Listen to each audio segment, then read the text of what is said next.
welcome back to Bengal Bites, a podcast about the Cincinnati Bengals from one fan's real, honest perspective. As always, I'm your host, Derek. This is episode 41. This is the pre-draft 2024 episode. Draft is upon us. It's finally here. It's like Christmas Eve. The draft is tonight. First round kicks off tonight. Thursday is when I'm recording this episode. Hopefully I'll get it out quickly as well, so we'll enjoy the draft together. But I wanted to do a quick rundown of some of the Bengals news stories that have been going on pre-draft. There's a lot of talk going around about the Bengals. Some of it good, some of it not so good, so we'll get to all that. And I've been holding off on recording an episode of this podcast because I wanted to wait until there was something to actually talk about. It's been kind of a dead period, as you would expect in this offseason, so it hasn't been a whole lot to talk about. I didn't want to force it. It's got to be spontaneous. I got to be inspired to make a podcast for you, the listener, and for myself. I don't want to sit here and just talk when I don't have to. I mean, I don't have to anyway, but when I don't feel, like I feel like I have something to say. So in this episode, we're going to try to cover as much news as possible and get everything up to date. Like we talked about, the Bengals are drafting first round, 18th overall tonight. That's assuming that they don't trade up and try to get any higher in the first round. Bengals have not traded up in the first round in over 25 years. We don't expect the Bengals to trade up. They're, pretty conservative, especially in the first round.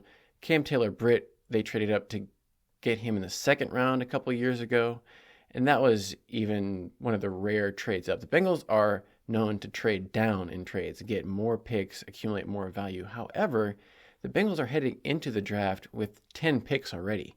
So they have a lot of ammunition, you'd say. They've got a lot of assets and draft capital. They've got 10 picks. They've got their middle rounds, though, because they were 18th overall. They're going to be drafting right in the middle of all the rounds. They do have an additional third round compensatory pick and an additional 6th or 7th round pick. So they've a couple of them in the later rounds. So they've got 10 overall picks. They could, package maybe that third and a second to move up higher into the second round. If that'd be a pretty aggressive trade. That would be like the dream trade for me. Take one of those third round picks and their second round pick to move up like higher into the second round to get one of those top 40 or top 50 players that they really could make a difference on the team right away, come in and start and, in best case scenario, turn out to be like a Pro Bowl type player. That's less likely to happen with one of those third or even fourth round picks. Once you get below like the top 100 players, it's less likely you're going to be drafting a real difference maker in this class of players. Now, everybody talks about how deep the draft is. All these players are going to be good. Before everybody gets onto the field and into the NFL team, everybody's the next Hall of Famer. So you never know. You look at the relative athletic scores and their combine grades and their college production and how big they are and all this kind of stuff. We never know. It's all just kind of a lottery ticket, a crapshoot. So we'll have to wait and see. The most important thing is making your team better. However you do it, through the draft, through trades, whatever it is, the team has to get better. And it's tempting when you go on these like mock draft simulators. Maybe we'll hit up a mock draft simulator at the very end of the episode with no trades. But you see some of the trades that come through the mock draft simulators that's like, the team wants to trade up with you for your 18th overall pick and you'll get next year's second and third round pick. That sounds great, but you can't win on the field this year by accumulating draft picks next year. Like, that's not, in the long run, that sounds great to accumulate all these draft picks in the future. Oh, we're loading up for the future. but you still need to get better now, so you can't just trade away all your assets. It's more important, and I hope what the Bengals do is use the assets they already have from those free agents who walked away, like Jesse Bates and Von Bell and some of the other free agents that they lost.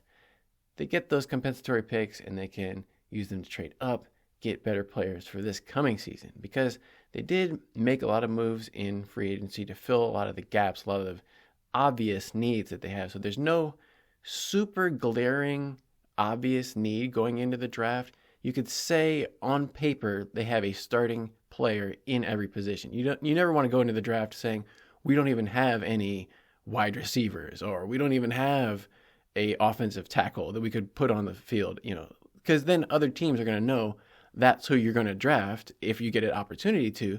So teams are going to jump in front of you like, oh, if we didn't have any tackles, like Trent Brown, they signed him to be the starting right tackle. If they hadn't have done that, everybody in the NFL would know Bengals need a right tackle. So they're going to be jumping in front of the Bengals to draft all the tackles before the Bengals can get their hands on them. By doing the moves that they did in the offseason, that allowed the Bengals to have at least a legitimate quality starting player at every position, except maybe punter. But punters are replaceable, interchangeable. We'll probably get some competition at punter at some point. If they keep all the 10 draft picks, I would not be surprised if they pick up a punter. Probably not a quarterback. We'll get to that. But the Bengals have a lot of ways to go. Hopefully they literally go best player available and not get locked in on we need this, we need that. One of the most important things going into the draft is preparation, scouting, player personnel. As we know, Duke Tobin is the Bengals, senior executive vice president of player personnel or whatever it is. He's like the de facto general manager for the Bengals. Although Mike Brown, as the owner, and maybe Troy Blackburn and Katie Blackburn, I don't know who is making the final call on players at the draft, but Duke Tobin is basically the general manager for the Bengals.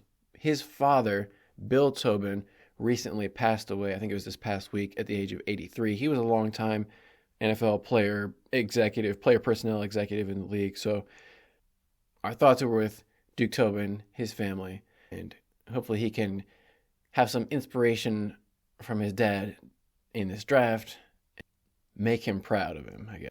But speaking of old-timers in the draft, everybody in Bengals land knows about Dave Lapham, the former offensive lineman for the Bengals, who's like the color commentary guy. He mostly just says, woo, whenever something happens on the radio. But Dave Lapham, of course, they asked him, who do you think the Bengals are going to draft? He said, I think they're going to draft an offensive lineman, because he says it like every year. When Penei Sewell and Jamar Chase were coming out, he was like, I think they're going to get Penei Sewell. And Penei Sewell has turned out to be a great player for the Detroit Lions. He, in fact, just signed a contract extension, 4 years, $112 million with $85 million guaranteed, making Penei Sewell one of the highest paid offensive linemen in the league, top 3. Depending on how you look at it, you could say he's the highest paid or he's top 3, but one of the highest paid offensive linemen. And Penei Sewell was drafted number 6 overall, one pick behind the Bengals' number 5, Jamar Chase. Jamar Chase, the Bengals picked up his 5th-year option this week, which is going to be, maybe by coincidence or maybe not coincidence. No, it's definitely coincidence. But Jamar Chase's 5th-year option is going to be $21.8 million, which is exactly the same amount that T. Higgins is going to get on the franchise tag this year. But Jamar Chase's 5th-year option is until 2025. Jamar Chase still has his 4th year to play. I forget, he's probably like somewhere in the $15 million range for his 4th year, so he'll go up to 21.8 5th year. But Jamar Chase is eligible for a contract extension just like Penei Sewell was. The Lions didn't mess around. I mean, they didn't mess around with the 5th-year option. They just said, as soon as we get the opportunity to sign a contract with you, we're going to get it done. And Joe Burrow was drafted 1 year prior to Jamar Chase. Joe Burrow, he didn't get his contract signed immediately in the offseason. He basically signed it the day before the season started. So even with Joe Burrow, the Bengals made him wait all the way up until the day before the season started, which just goes to show you that the Bengals aren't going to be getting these deals done as quickly as possible. They're very slow. They like to, for whatever reason, they like to wait and put off deals until they have to be done. So with Joe Burrow, everybody knew if the Bengals didn't re-sign him, there was going to be a total mutiny, and they're probably going to burn the stadium down if they didn't re-sign Joe Burrow. So they had to. Everybody knew that they had to sign Joe Burrow, and they didn't want that question lingering over them all season long when are you going to sign Joe Burrow? When are you going to sign Joe Burrow? Joe Burrow's up for a contract extension, and all the other quarterbacks in his draft class have signed extensions already, except for Tua, who had a serious head injury. And they're like, yeah, let's just get this over with so that we can just all move on with our lives and all be happy. Joe Burrow got his contract. He's the highest paid player, so he's not complaining. But I don't think fans would have the same type of urgency. I don't think they have had the same type of urgency to get Ja'Marr Chase signed. They're just assuming, okay, Ja'Marr Chase is here. He's under contract. That's fine, but we need to sign Ja'Marr Chase. A lot of attention has been paid to T. Higgins because he's the franchise tag player. His agent had requested a trade at free agency's starting day, so he got a lot of attention from that. Ja'Marr Chase hasn't made any kind of headlines, hasn't made any kind of requests because he's still, under contract like Joe Burrow was. So he's playing it cool, and we're still waiting on Justin Jefferson from the Vikings to make a move. We don't know. The Vikings have talked about how they want to make him the highest not paid quarterback player, which if you look at Nick Bosa for the 49ers, defensive end, he's making like $34 million a year. So if Justin Jefferson's making $35 million a year, Ja'Marr Chase obviously wants to wait and see what Justin Jefferson's going to get paid so he can base his contract off of that. I just said in 2025, Ja'Marr Chase is scheduled to make 21.8. He obviously would like to see that go up significantly. If he can get it to 30, I'm sure he's looking for that. So we'll have to see. I don't anticipate the Bengals doing any deals with Ja'Marr Chase. The Bengals are also going to have to figure out what they want to do with Trey Hendrickson. Strangely enough, the day before the draft, Trey Hendrickson came out and his agent requested a trade, kind of in a similar way of T. Higgins, where there's a lot of attention on the NFL because there's a big event. Last time T. Higgins did it right when free agency opened. This time, Trey Hendrickson, he's catching that wave of interest by announcing he wants a trade the day before the draft. So if a team, conceivably could get a good draft pick or some kind of compensation right before the draft in this year's draft, they could get that done. Now, why would Trey Hendrickson do something like that? Especially because a lot of people pointed out Trey Hendrickson isn't even eligible for a contract extension because he actually signed his most recent extension July of last year, which, according to the collective bargaining agreement, you have to abide by your contract. You can't renegotiate your contract within a 12-month time period because, they don't want players constantly coming back like every 6 months saying, I'm not happy, I want a new contract. So there has to be at least 12 months before you get a new contract. But he's already requesting a trade away from the team.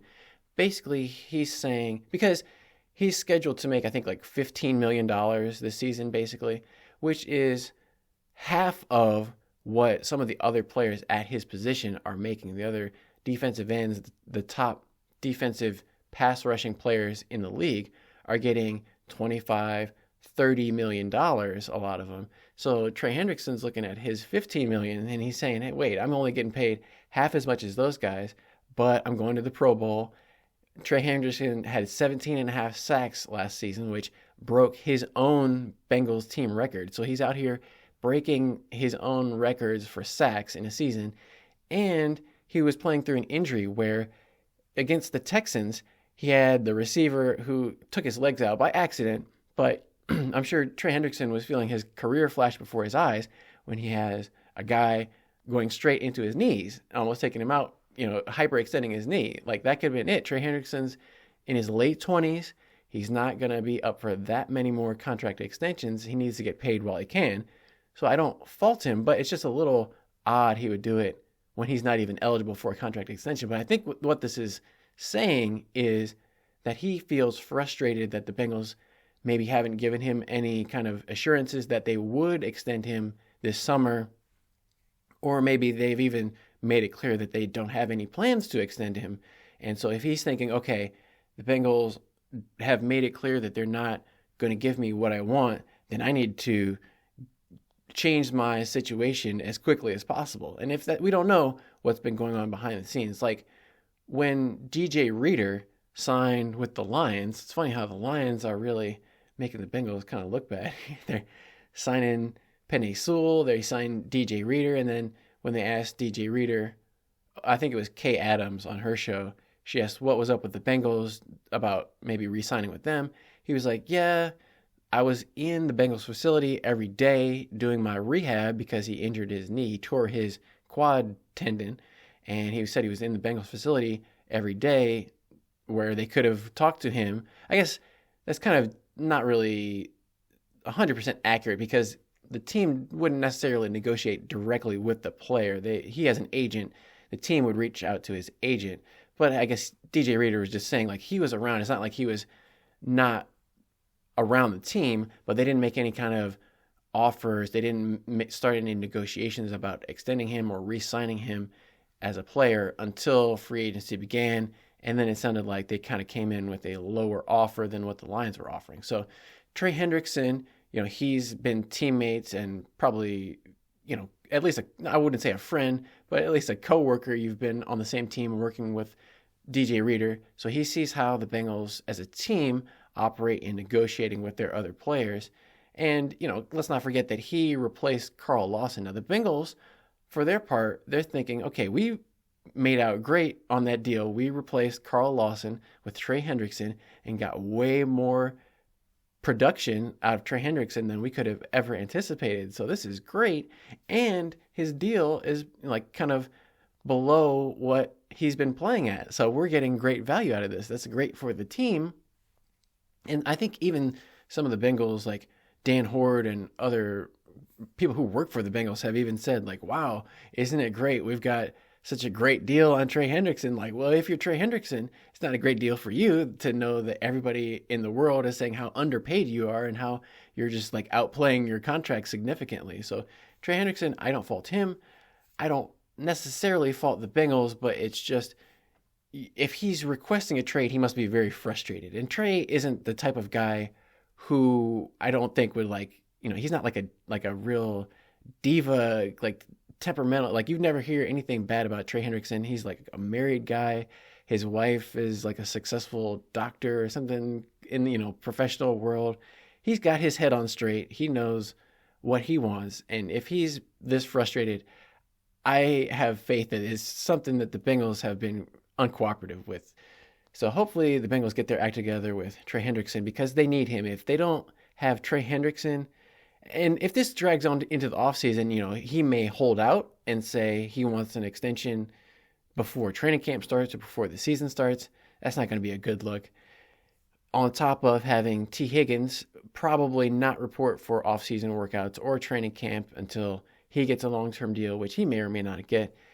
And we have Jamar Chase, like I just talked about. He could conceivably hold out and not report until the Bengals give him a contract extension. So they're two Pro Bowl players. I'm not saying Jamar Chase would do that, but it's an option for him if he feels like the Bengals are dragging their feet.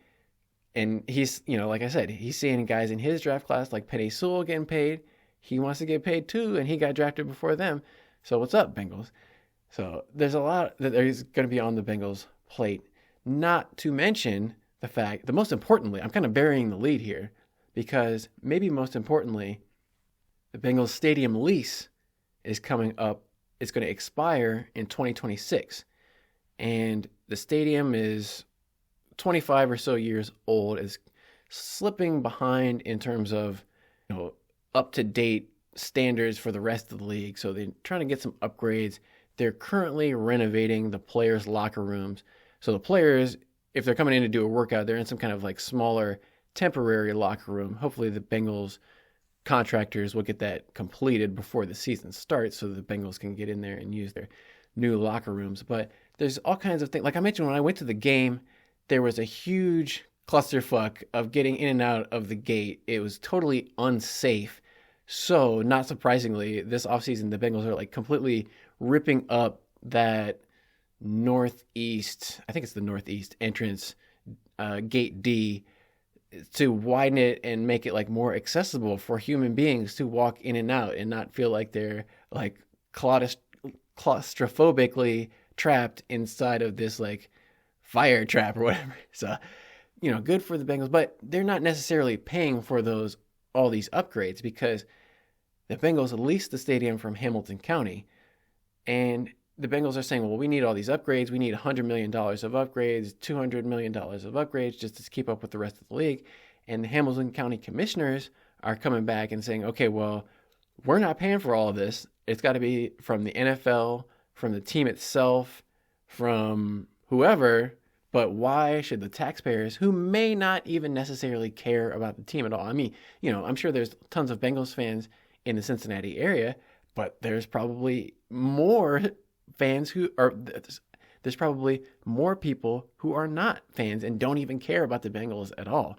And, if it went to a vote, we just saw the Kansas City Chiefs, who have won back-to-back Super Bowls, when they went to their populace, their local community, and said, we need to upgrade Arrowhead Stadium, it got turned down, mostly because they didn't have any kind of solid plan about what the stadium was going to be, where it was going to be located, how it was going to positively impact the community.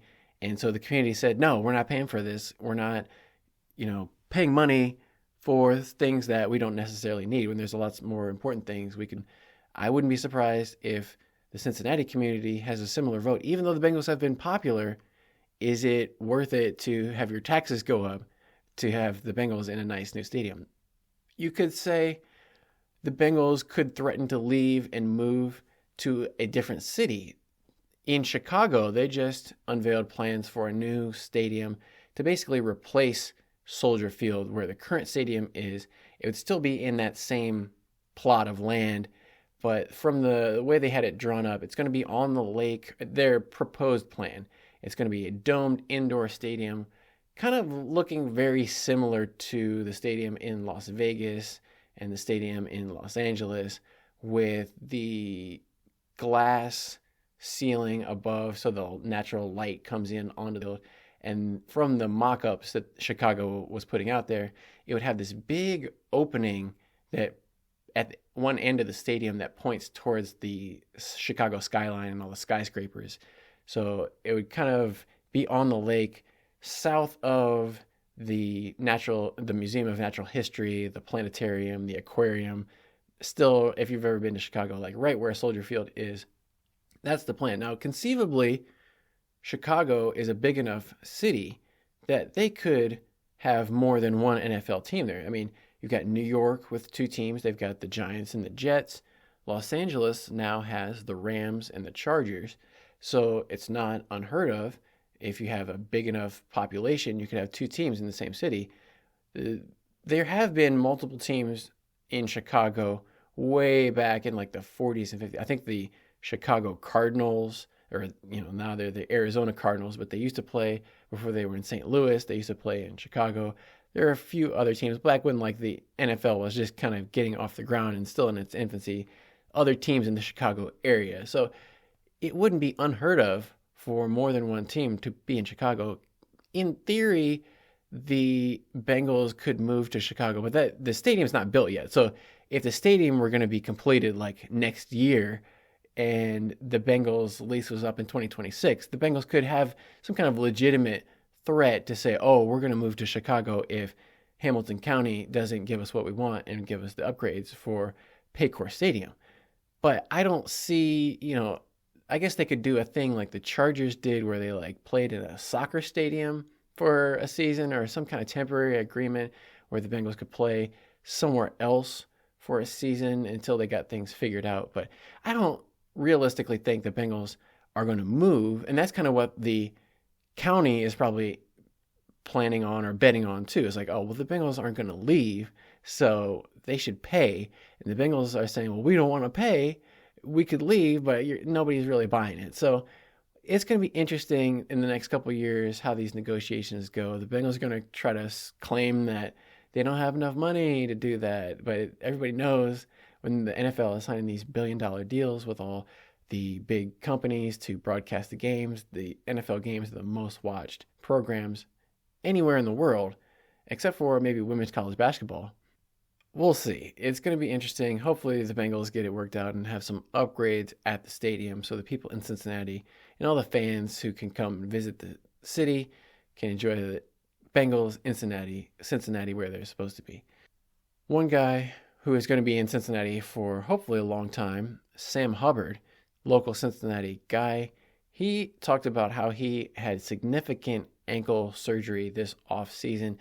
We knew he was going to have some kind of surgery for his calf. It sounded like there was some kind of muscle problem, but apparently the injury was even more significant than he knew about.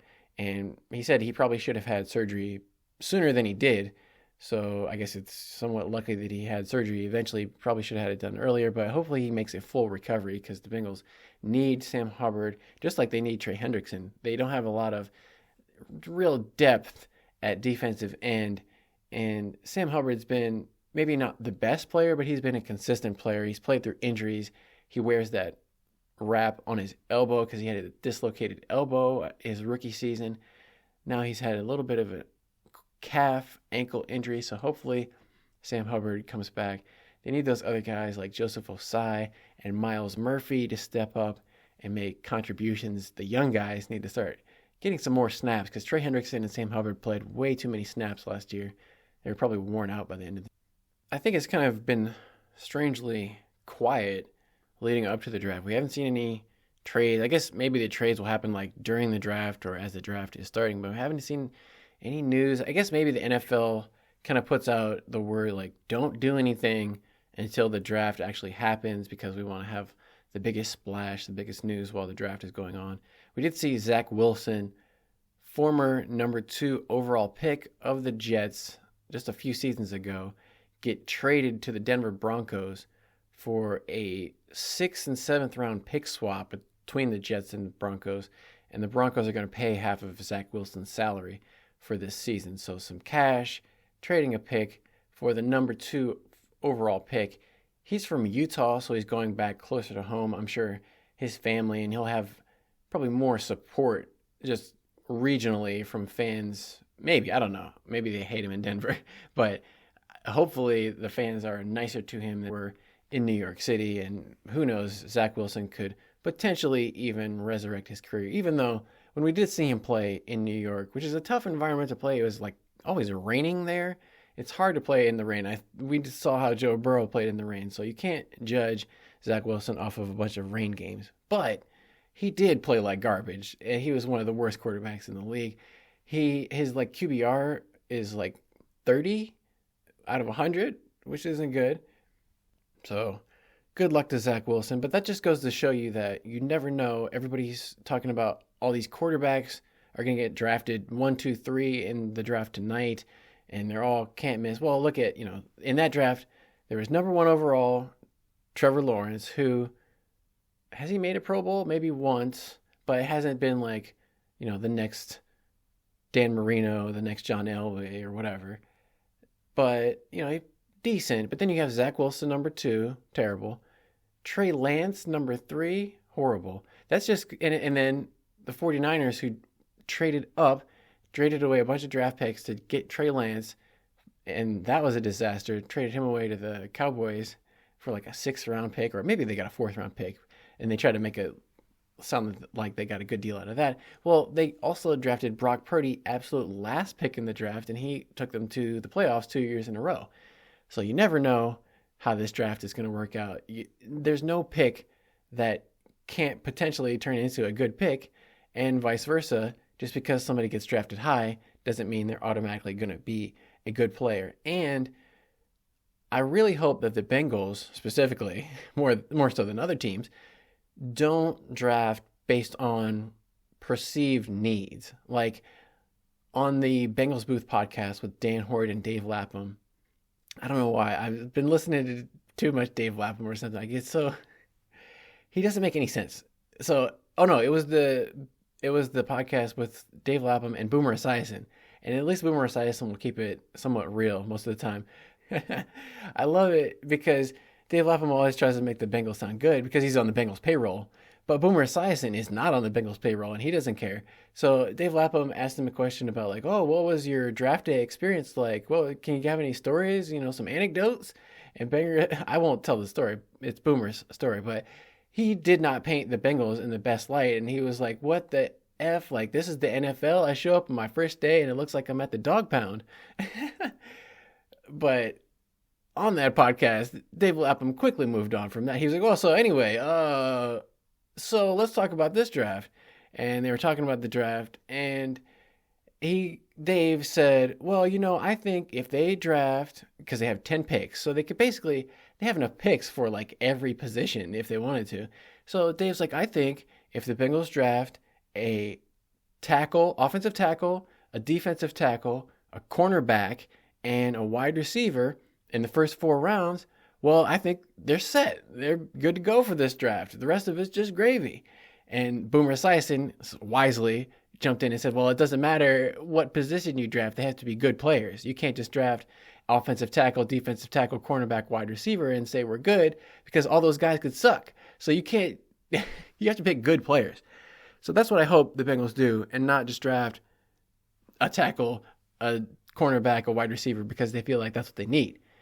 If there's a good wide receiver, if there's a good offensive tackle on the board, then draft them. Yes. If there's not any good ones, trade down or pick whoever is good at that position. Don't bypass a player who's going to be a game changer at a position just because you say, oh, well, we're already set there. Like, I could see them drafting a wide receiver, not only because T. Higgins has requested a trade, but also Tyler Boyd. We don't know what his situation is going to be. Tyler Boyd hasn't signed with any other team yet, but he hasn't signed with the Bengals either, so they can't really count on him at the moment. So they're going to need some. I mean, we can't count on Charlie Jones. That's everybody. Can we come to a consensus on that? I was saying that during the preseason. I was like, I don't know about this Charlie Jones guy. Like, he's not that big. He's not that fast.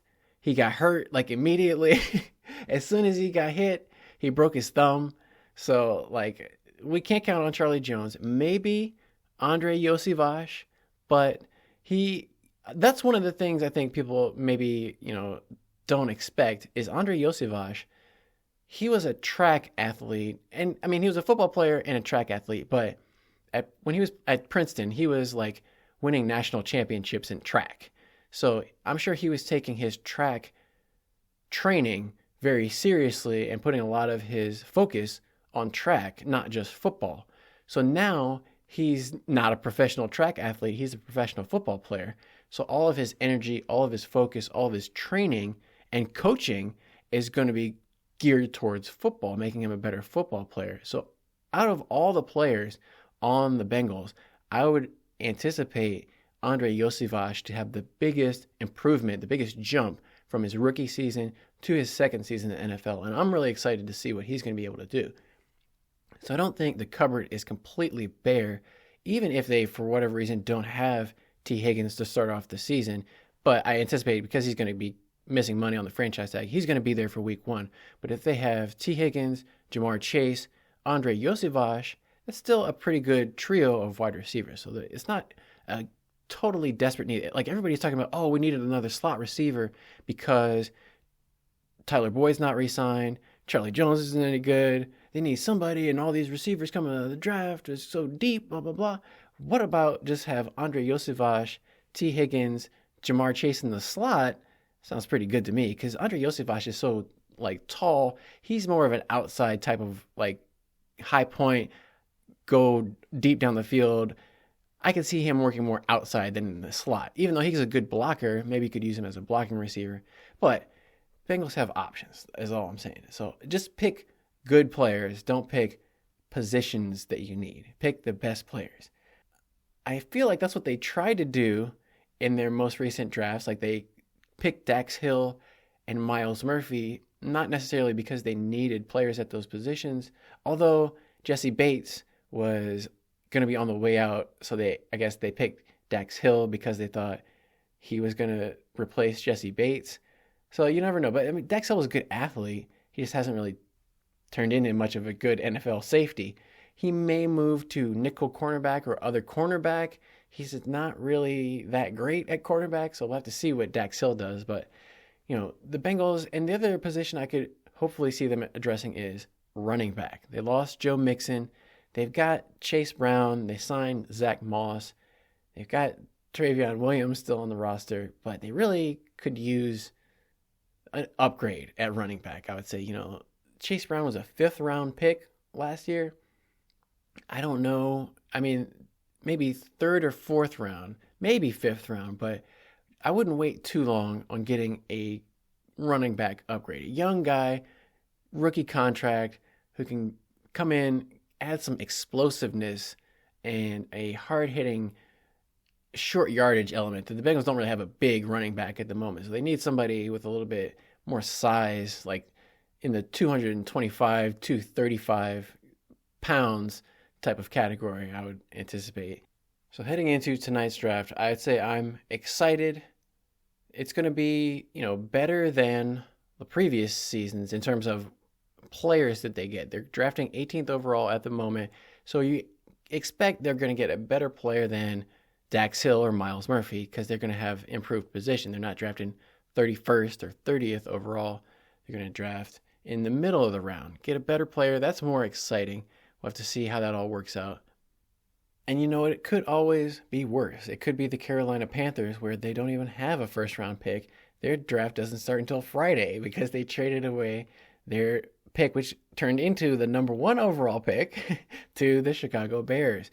And everybody is expecting the Bears to draft Caleb Williams at quarterback. He only took one visit, and it was to the Bears. The Bears have made it sound, they got rid of Justin Fields at quarterback, so they don't really have a starting quarterback at the moment. So every sign is pointing to the Bears drafting Caleb Williams. Personally, because I like chaos and entertainment, I would like to see the Bears do like a surprise trade of the number 1 overall pick again, like they did last season, and get like an insane amount of draft picks, and maybe like move down to like number 3 or 4 and still draft a quarterback, and just totally blow the lid off the draft. But that's probably not going to happen. As much as I want craziness and insanity, and the NFL doesn't want too much going against expectations. They spent all this time building up Caleb Williams and the Bears, and it would just be too much of a hard turn for the fan base to accept.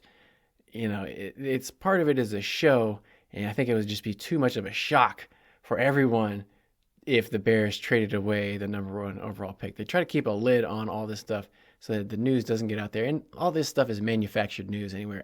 Adam Schefter and Ian Rappaport and all these, Mike Garafolo, Tom Pelissero, Rich Eisen, yada, yada, yada. All these supposed reporters, they just hear things from agents or people who work for the team or NFL executives who want them to say things at a specific time to have the biggest media impact. So we'll see what happens. Maybe some crazy trade will happen. Maybe it will involve the Bengals, but I doubt it. Bengals are usually pretty conservative.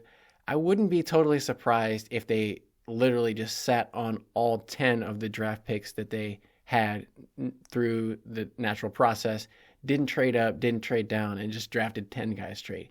They've been known to do that and just not draft or not trade with any other teams at all. Like I said, they've got so many picks, they could conceivably move up and get a good player if they want to, but I wouldn't be surprised if they don't.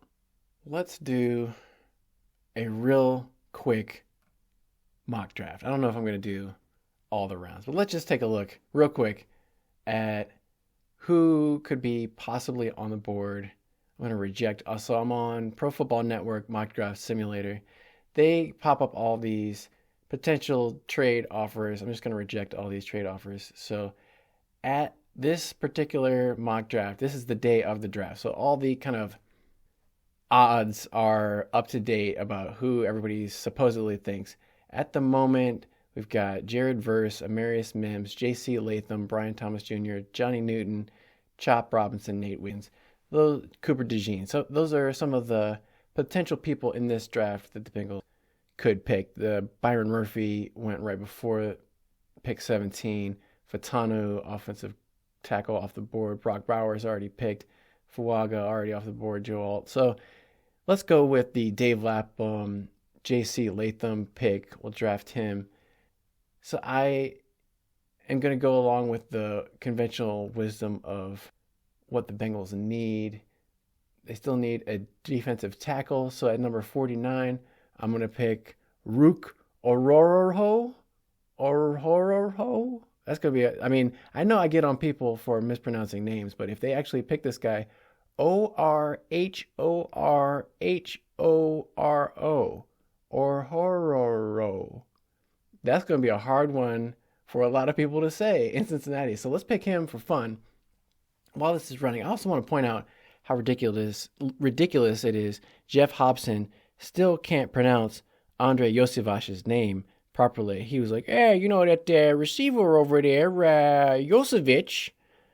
And the guy has been on the team for a year, 12 months, almost exactly, since they drafted him. And Jeff Hobson still cannot, he works for the Bengals, and he still cannot pronounce Josivash. It's not Josevich or Yoshivich. Everybody calls him Yoshi, which I know has to annoy him. He has to play along with it. He can't say, F all you people calling me Yoshi. That's not how you pronounce my name. Because every single reporter that you hear, they mispronounce his name. They all say Yoshivash. Like, that's not how you say it. But they're all confused because it's his supposed nickname is Yoshi. It's Josivash. People. Anyway, I might just name every episode the phonetical pronunciation of Josivash just to get it across. That's how you pronounce it, but nobody seems to care. Anyway, you know what? Let's pick up in the third round. I'm gonna pick up Ricky Pearsall, wide receiver out of Florida or Florida State. I don't know. And then the last third round pick, Tavondre Sweat is still there, but we'll say Junior Collison, linebacker. Okay, that's 4 rounds. That's enough. Oh, wait, 4th round. Oh, Tavondre Sweat went. Whatever. Maybe we'll pick Bucky Irving. He's so slow, though. I don't understand why Bucky Irving, 5'9", 182, had a super slow 40 time, RAS score of 2.22, but for some reason is on these draft boards. Maybe I could be wrong, but Bucky Irving, why is he so slow and on board? But he's a top 100 player. I don't want to pick him. Let's pick Cade Stover out of Ohio State, and let's just call that a mock draft because I don't feel like doing the rest of that because nobody knows who the rest of those players are. Brock Purdy, whatever. What else has been going on? So, like I mentioned, Trey Hendrickson, he feels like he's underpaid. I mean, if you look at some of these other top-paid edge rushers, like Nick Bosa, TJ Watt, Josh Allen for the Jacksonville Jaguars got a contract extension, Brian Burns, who got traded for the Giants, both of those, Josh Allen and Brian Burns, $30 million a year. Myles Garrett, $26.7 million a year. Nick Bosa, $34.7. So, the market for edge rushing, pass rushing, defensive ends is $25 million plus. Trey Hendrickson sitting there making 15 to 20. He's like, whoa, I'm getting severely underpaid. I'm getting close to 30. Bengals, you need to pay up. It's just weird that he would do it when he's not even eligible for a contract extension right now. So it's weird, but that just shows you how frustrated he must be. Speaking of frustrating, Formula One. They had the Chinese Grand Prix, and Max Verstappen got pole for the 5th race of the season, which is only 5 races long so far. This is only the first time since 1999 that a driver has gotten 5 pole positions to start off the season, so not very interesting. Although it was raining, so they did this thing with they do a shorter sprint race on Saturday, and then before the full complete long race. So the sprint race is a third of the length of the regular race. And they do their own qualifying for the sprint race. The qualifying for the sprint, it was raining. So whenever it rains in Formula One, that's the only time the order gets shuffled up. Some of the slower cars can beat out the faster cars just because maybe the fast car gets totally spun around in the rain and doesn't have the same grip that they would. So it was kind of interesting because there was some out of order racing at the sprint, but it was dry during the sprint. Max Verstappen won. He passed everybody. He qualified 4th, passed everybody within 9 laps, passed Lewis Hamilton, won the sprint, won the qualifying for the race, won the race again. So just not that exciting. What else? Lance Stroll crashed in the back of Daniel Ricciardo on the final turn before the restart after Valtteri Bottas's engine totally locked up, and They had to restart the race. And Lance Stroll was like, oh, concertina effect, got me. I mean, it's not my fault, concertina effect. But everybody else was able to stop without hitting the person in front of them.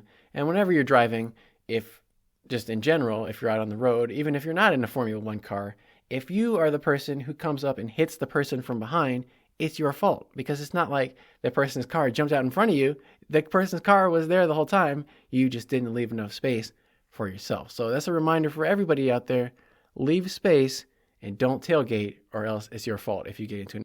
What else? So I didn't do an episode of this podcast for a few weeks. Part of the reason was because I mentioned I was playing that game, Red Dead Redemption 2.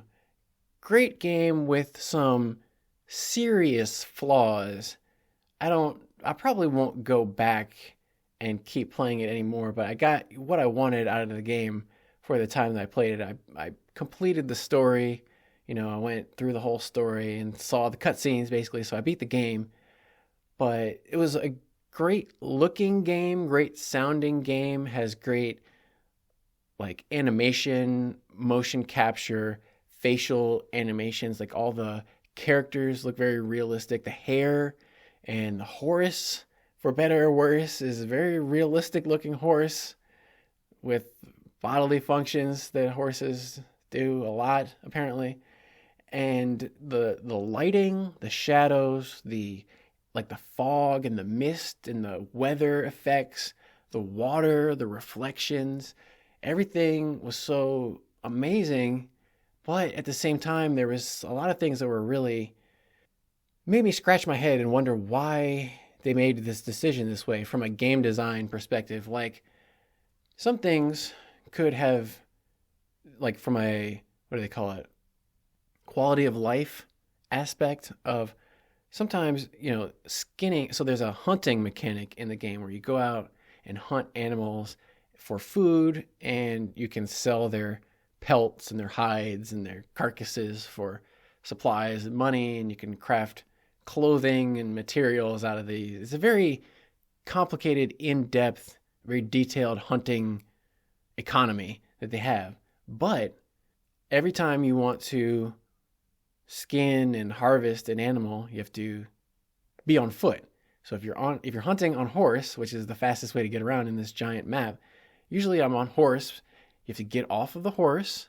So there's a slow animation of you getting off of the horse, your character, and then you have to walk over to the animal, get in the width of the range, hold down the button to skin the animal, and then you sit there and watch. Depending on the size of the animal, it could be anywhere from like a 5-second animation, 10 seconds. Some of these are like literally, they feel like 12 and 15 seconds long, like the big crocodile or alligators or bears or bison. They're showing you animations of like flipping the legs up and flipping them over and like different angles of you skinning the animal. And you can't skip it. Unskippable. Every time you want to do this, it shows you, it's pretty graphic. It shows like this skinned animal carcass laying there on the ground that you can like pick up and put on your horse. It's really weird, and I don't know why they didn't, like, after in other games, after a certain point, you can say, okay, I want to do like a quick skin, like, maybe just a couple seconds after you see the first one. Okay, I get the idea, skinning the animal. Maybe just like a 1 second, 2 second quick animation, or just maybe skip it entirely. Don't make me sit there and watch the whole animation. Same thing with looting the enemies. So if you're out in the world, you're fighting an enemy, you dispatch the enemies with your weapons. They go down, they're on the ground, their corpses land there.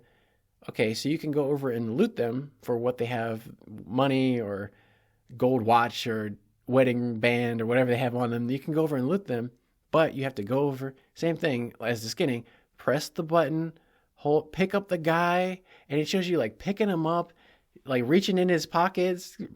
It's very realistic. But if you just had fought 10 guys, you have to go to every single guy, press the button, watch the animation. It takes you minutes, and all that adds up throughout the course of the game to hours and hours of you just sitting there watching these unskippable animations. It really feels like, okay, it was cool the first couple times, but this is really a waste of time. I know that's like, if you're not into video games, you would say video games themselves are a complete waste of time. But at a certain point, it's just not fun. Like, part of the video game part should be having fun. It's not fun to sit there and constantly watch the same animation over and over and over again. And that's kind of like, they have like a gambling part of the game where you can play blackjack, poker, dominoes, the 5-finger fillet where you go around your hand with a knife, all these different types of games. And you watch all the animations, you watch the characters deal every single card and lay every single chip onto the table and look and make all the poker bets and signs and all this stuff. It's very realistic. It's a great simulation of poker and blackjack and dominoes and all this stuff. But it's not fun to sit there and play these very stilted, stiff versions where nothing happens. There's no stakes. You're playing like blackjack for 2 cents a hand. And you can sit there for like 2 hours and it doesn't matter. So I don't know why they included some of these things. There's like no reason to do this. You can go out and rob people for like 50 cents. And I don't know. The game, it's like Grand Theft Auto in a Western 1899 setting. But it's a lot of this, like, where I can see where people say like antisocial behavior. A lot of the things that you're doing, they can kind of explain and say, well, you have to be okay with that because it was 1899 and that was acceptable behavior back then.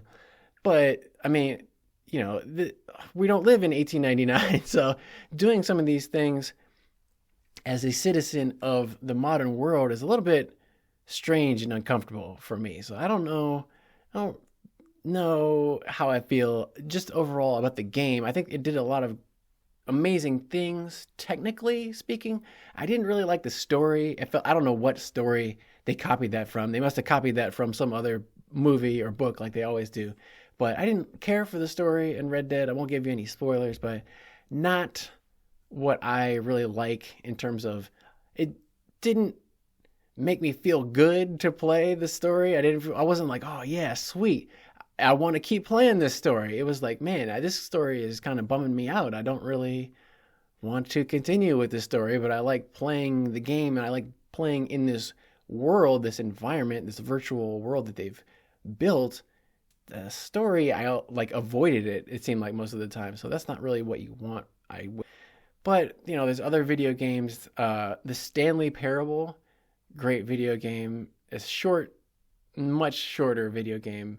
More about like, what would you call it? Like the satirical take on the modern Office, kind of like the TV show The Office, but less about the interpersonal social dynamics and more just about like, why am I going to work at this cubicle every day for this company?